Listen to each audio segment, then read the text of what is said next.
Hello, everybody. Thank you for coming. For this time, I know that it's been super busy since the last development from last night.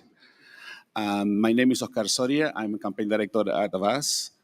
And here we are today, having the honor just to have James Cromwell with us, representing more than 20 celebrities and artists that has joined today, and they just got together for this petition that has been launched that already got 3 million people supporting a higher target that has been discussed here, which is a target of conserving and protecting at least 50% of the planet and not 30% of the planet. What basically also has come clear is that during this process became super technical, very much at very policy level, without much political involvement at higher stage. Because what the truth to be told, we're not seeing here any world leaders. Have you seen Timmermans here? Have you seen other ministers and head of state here? No.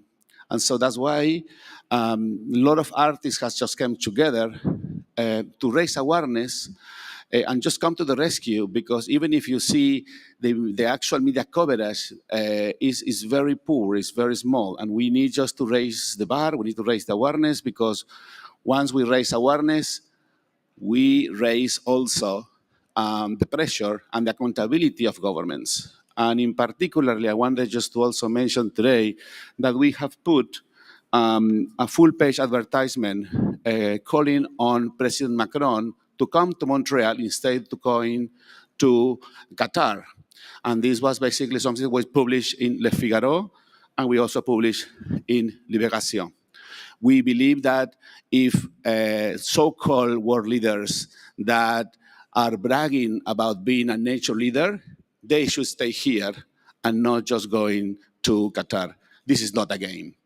And we going just to, with different artists, and you will see in the screen, and if someone can actually scroll, you will see a wide range of artists that has come together, and you will see in this press release different statements that came from many of them, including Olivia Colman, Jack Black, Joaquin Phoenix, Rumi Mara, Sophie Turner, William Shatner, who also wrote a beautiful op-ed in The Guardian a few days ago, if you remember.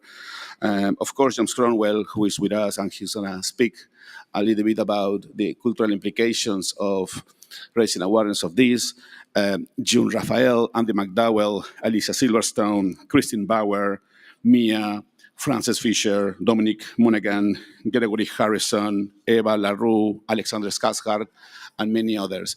And these artists are joining a growing call of different groups, because in fact, you might see that in this place, you have seen, in fact, many groups from the global north, but in the global south, people are calling for more ambition. And if you go to globaldealfornature.org, you will see a wide range of coalitions from different part of the world, including indigenous federation from the Amazon, Africa, Asia, and as well grassroots organizations. So we wanted just here just to also democratize the access and the visibility, because sometimes global north conservation organizations take too much space. We wanted just to give that space here as well. And at the same time, we also, this call is not just a call organized by environmental organizations, but also by many scientific organizations and grassroots groups. For instance, Meryl Streep and others has also joined another call to the UN Secretary General. Has been, I don't know if we can actually put this also in the screen, but grounded.org has also called for a higher target with many other organizations and many other artists. So you will see also Mark Ruffalo, he has tweeted to the UN Secretary General to encourage the UN system to also bring higher UN targets. So that's a little bit of a context. I will get back after that with that, but I would love just to give the space to James to just to give us his reflections about why we are here and why we shouldn't be here.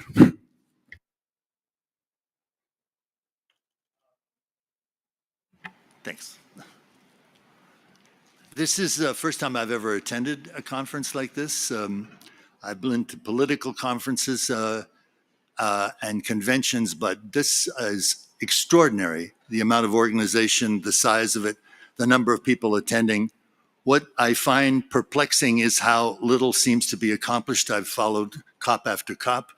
The great promises are made and very little is done. And I'm interested in what the answer to that might be and what the solution to finally getting something done could possibly be and how I could contribute.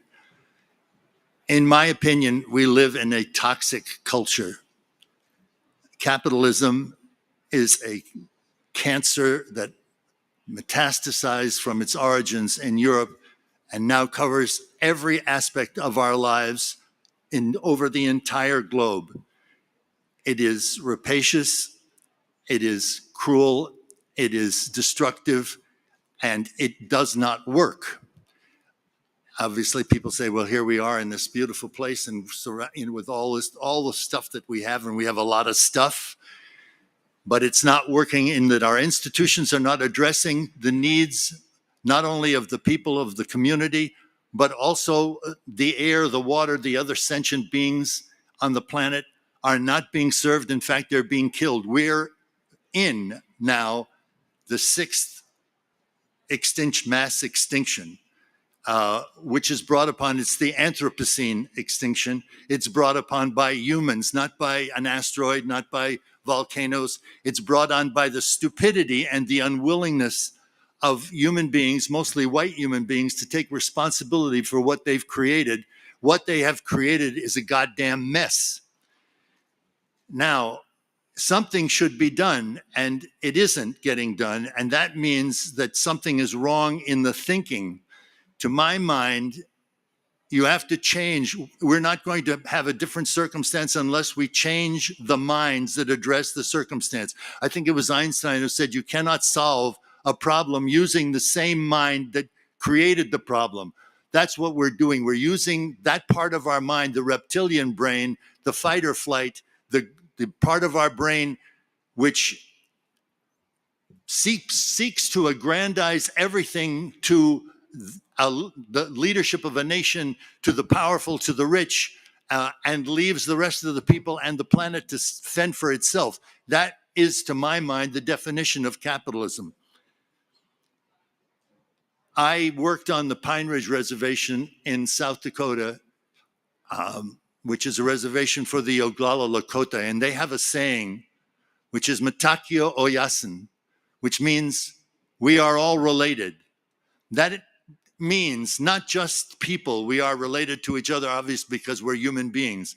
It means we're related to the planet as a whole, the needs of the planet, all the sentient creatures on this planet, the air, the water, the land, all of this is part of our being. And we have to take responsibility for it, and we have to do it with humility, and we have to do it with consciousness, because obviously what's happening today is a total lack of consciousness and awareness and imagination, because we are killing this planet. We're killing the only home we will ever have. And that is done not by us, because we're here trying to make a difference. And most of the people in the world are trying to make a difference. It seems to be, where are the leaders? Why are they not here? Why do they make promises they can't fulfill? They can't because they take their orders from somebody else, not from us, not from the people they're supposed to be representing. They take it from the donors. They take it from the people who pay for all this. And those people who pay for all this control this. And if we don't change our minds, this will not change, and it will end. Now, when I say change your mind, I don't mean you have to change your thinking, but not this thinking in this mind, because that's the mind that created the problem. It's this mind. It's in the mind, it's in the spirit. Indigenous people say the reason you white people, you people of this world are in so much trouble is you've lost touch with the spirit. What is the spirit that connects us all? It's consciousness. It is what we are, one great hive of consciousness creating this magnificent planet. And we're making a mess out of it because we're still trapped in that fight or flight, get as much as you can, make enough for you, to hell with everybody else attitude, and that is killing us. Of course, I don't have a solution. I have an idea. It's not a solution until it's manifested, and it may be a solution. Most of this world has been colonized and taken over by white people who came thinking they had some God-given right, manifest destiny to impose their will on the people of the world. And it doesn't work. So my idea is, we took the land from the indigenous people, not only in America, not only in Canada, but throughout the entire world, and we appropriated all its value. We squeezed it dry. We left the people with nothing. After colonialism, we walked away. Why is it not possible, in the United States of America, to give the indigenous people in America who live on reservations that if you ever visited, you would be ashamed to say, this is in America. It's poverty as bad as any place, and I've hitchhiked around the world, so I can tell you, it's just as bad on the Pine Ridge Reservation. They have no hope of any future. Nothing comes out of the Pine Ridge. It's not going to come out. They're not going to escape it. The Indian wars are still going on. They're still fought in Washington in the Bureau of Indian Affairs. The people in Washington, our leadership, don't give a damn. Now, why not give them all the parks to run the parks the way they would run the parks? All the fires that are happening in California and around the United States, almost all of them happen not on Indian lands. They happen on the lands that we're exploiting, the lands we put pipelines through and power grids through. So if we gave it back to the Indians to administer, they would, of course, bring their life experience, their connection to spirit, their wisdom, their understanding, their commitment, and something would happen. They would be preserved. They would be available for everybody, not just waiting for some capitalist to come and say, I'd like to pasture my cows there, or I'd like to dig for uranium there. So it's a place to start. The question is, how do you get leadership to change their mind? The native people, the Aboriginal people, had various ceremonies. The Lakota had the ghost dance, many other ceremonies. Some people use peyote. We have to basically rewire our heads to get through our thick skins the idea that the responsibility lies with us and that there is something that we can do. So that's my idea, and I thank you for listening.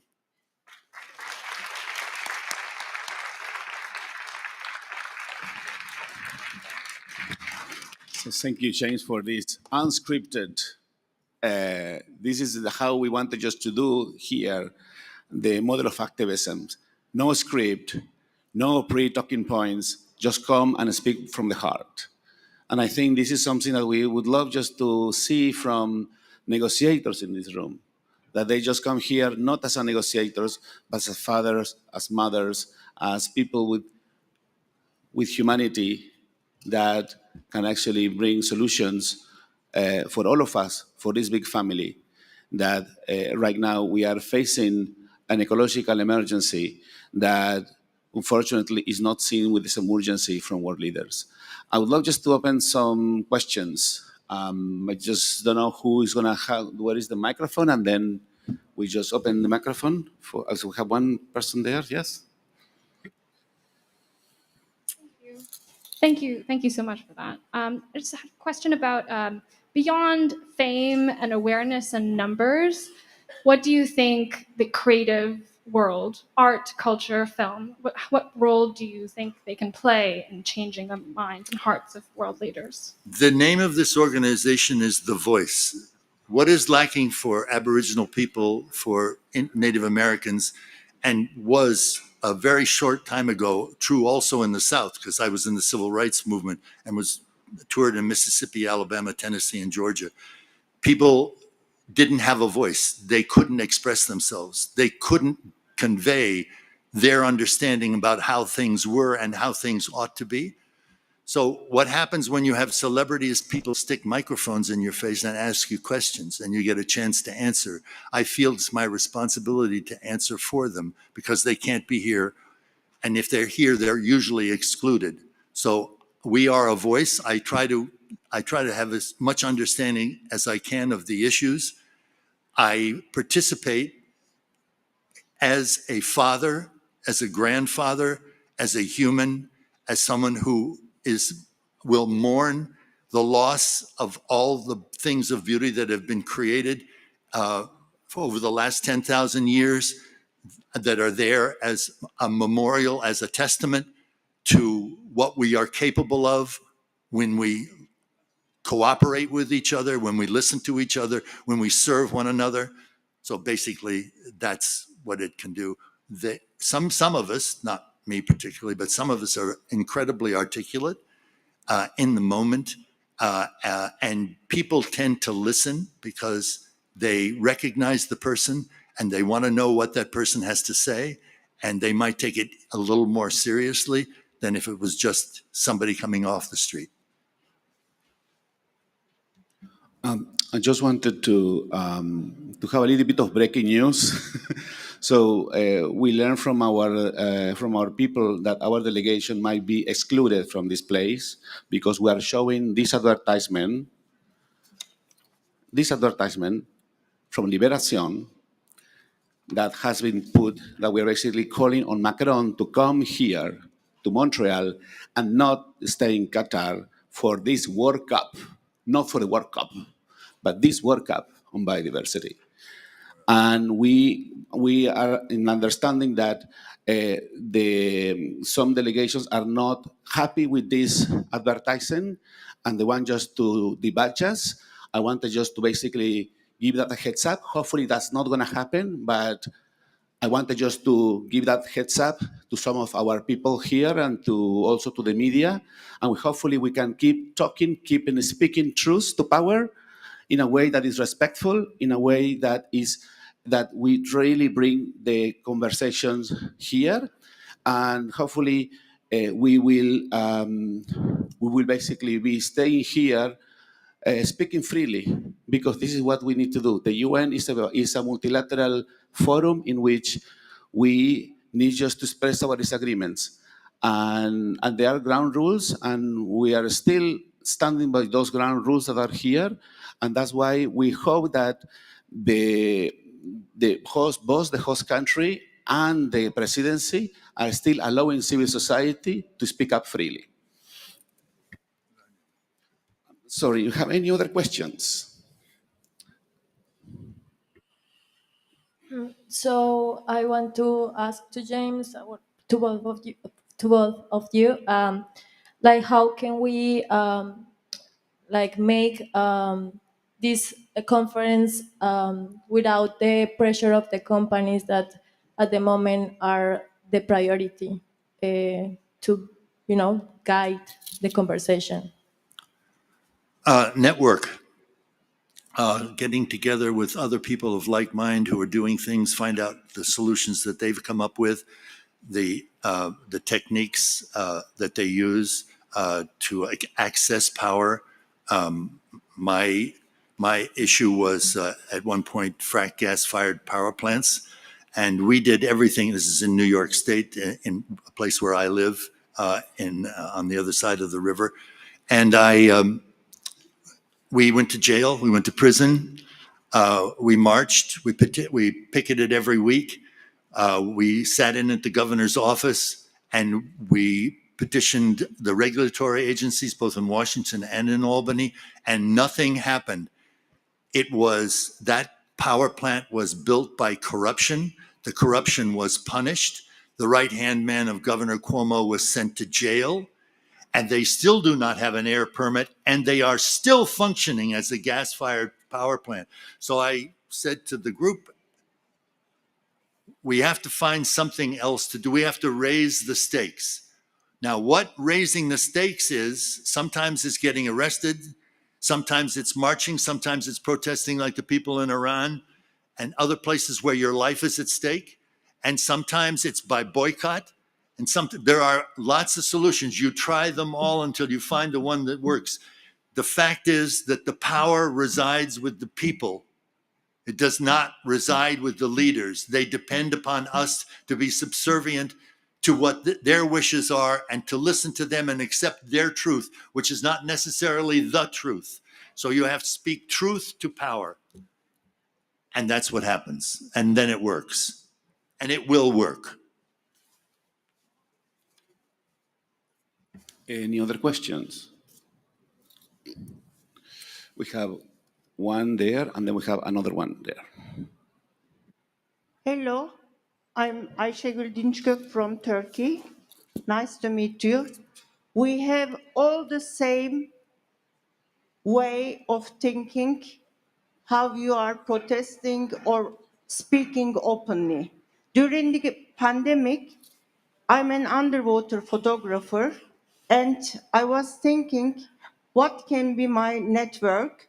And I made only for this reason a book that I want to show you now, because with the knowledge, with the children's help, with the education, not the government, not the money, this is how we will get saved. This is what I think as a normal person who wants to save the mother nature, because we are not getting more clear, although we have the mask and we cannot see each other in our mouth, and we had this pandemic, and this gave us no lesson, because we are still throwing all the masks, all the plastic bottles everywhere.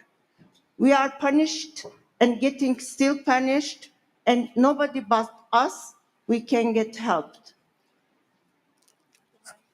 I wish you had help. If I can do anything, let us know.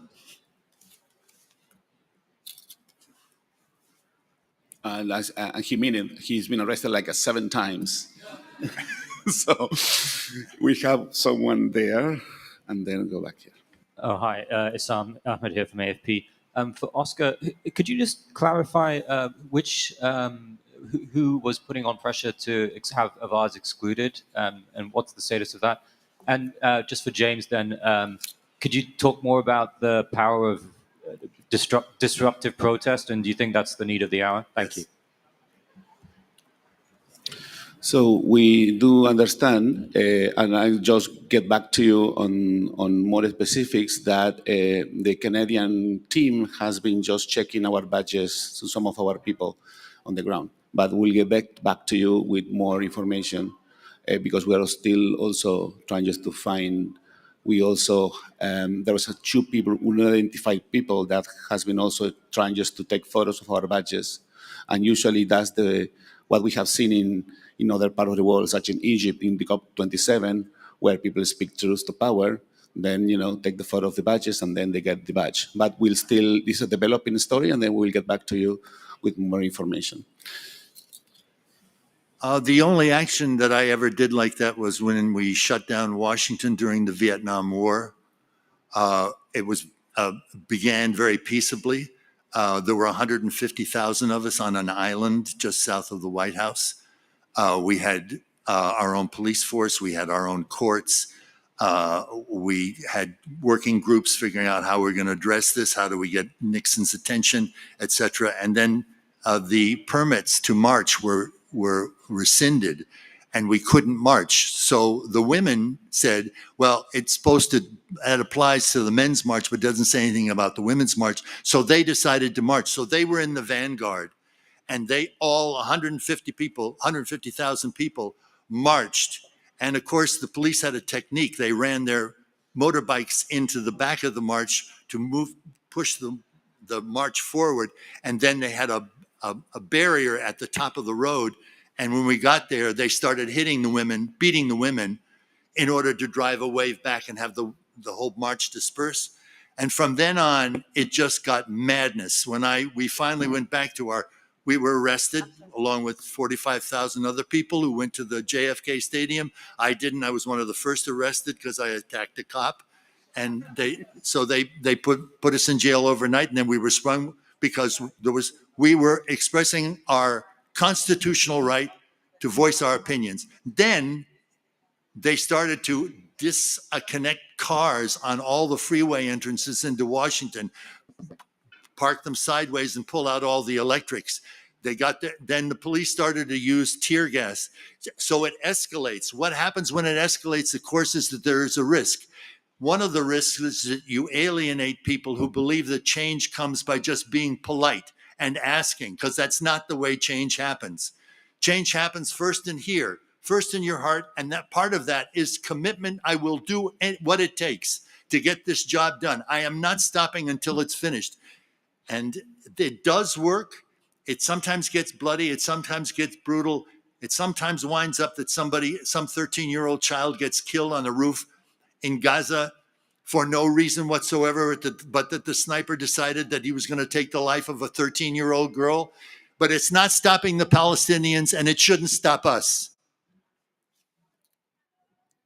Yeah. Hi, a quick question for James. Just what you were saying there, was quite strong words, and it sounds kind of not dissimilar from what your character would say on Succession, I would say. Were you instrumental in setting up that character role, and also was it exciting for you to see these kind of arguments, hitting such a mainstream audience and hitting such a wide audience of people as well? Thank you for that question. That's a great question. I didn't know anything about the show, and I was given the role, and basically what they had written was he was just a frustrated and jealous and petty. He was just this horrible human being that happened to be in this family and was not as rich as the rest of them. And I said to the showrunner, my character spent 2 tours of duty in Vietnam. The second one he volunteered to go back to Vietnam. He sits in a Vietnamese restaurant watching the crap that his brother puts on, which is Fox, of course. He sees it and he says, this does not work. So I said, I cannot come on the set knowing what I know and agree with this man in any way. I'm truncating the argument. It wasn't actually an argument. Jesse listened for an hour. And at the end of the hour, he said, okay, because I had changed my script. And it turns out that over the course of the program, people identify with my character because the only character who, first of all, stands up to the family, but second of all, who stands up for anything, who has a principled, an ethical position. That is what gives people the strength to do what they do, to be effective, to be the source of change. It is the integrity and the commitment to the idea, the ideals that this country was founded. This country was founded on my country, all countries, and then they lie. Any other questions? Okay, we just have one there. Just a heads up. Now we are just going to movie and series and Netflix mode. So tomorrow we are going just to have an activity, and we're gonna just send you later an advisory in which James gonna play another character tomorrow. So it's gonna be pretty fun. So for cameras and photographers, just let us know, and hopefully you're gonna join the fun tomorrow. So over to you. Thank you. My question is about the campaign more broadly, and what you have planned for kind of next steps of the campaign to bring in all of these other amazing individuals and kind of points of action after COP that you're hoping to make with the campaign. So the way that we are looking here is different than usually you have. You have usually an NGO, sending to celebrities quote, and the A-lister the better. We want just to move away from that. So we are looking here to open a conversation that goes well beyond Hollywood, well beyond the work of the typical sign-on letters. And the people that have signed it here, they really mean it. The people that has been already in this conversation and this kind of awareness, and they have done in that different ways. I think that this is, in order just, as James say, we need just to move away from this kind of a Western narrative, linear, simple, to really bring the complexity and the deeper understanding that that awakening of our own cultures, it has just to be with the dialogue with other cultures has been silenced. So for us in Avaaz, and we've been very critical, for instance, in some of the technical documents of this process, is that it becomes very English focused. It gets, sometimes you even have many documents that are not able just to speak in other languages, either in Spanish or in French, and then it excludes conversations, and let alone many other languages that actually are beyond the colonial languages that basically governs many countries. So if we really want just to have a conversation with indigenous peoples, we need just to really come up with different forms of creating more friendly ways which indigenous people can actually speak here. So our campaign is really about opening up different forms of cultures and created what we call a garden, right? A garden where different forms of cultural diversity really informs the wisdom that is there but is not known and not visible in this place. You want to just say something? No. And okay, we have over there a question. Very simple. If you can summarize, why are you asking for this 50% instead of the 30%? If the 30% is already so difficult to achieve, and there's so many discussions about what even to protect under this 30%. So what is the reason? Because simply put, 30% is nothing burgers. Because the 30% target has been already achieved today. Because indigenous peoples, if you go to the latest science from 2020 onwards, you will see that the new awakening and the new awareness of the management of indigenous peoples, you will see that we're already at the 34% of protected and basically different forms of conservations. What we need to do is really recognize the lands of indigenous peoples, and we're already there. So what we are seeing here is basically an ongoing injustice happening over the fact that indigenous peoples are not formally recognized, their contributions, their roles, and their lands. And what we believe is that this is also some sort of tactic of keeping the ambition very low, because then, there is a question of money, right? So if you basically keep the ambition low, basically you also have less money to have it.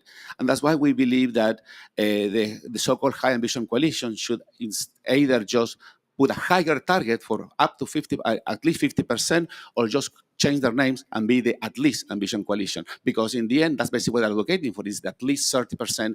And we believe that's not high ambition coalition. It is not high ambition. Therefore, we need just to be accurate on informing the public what it's all about.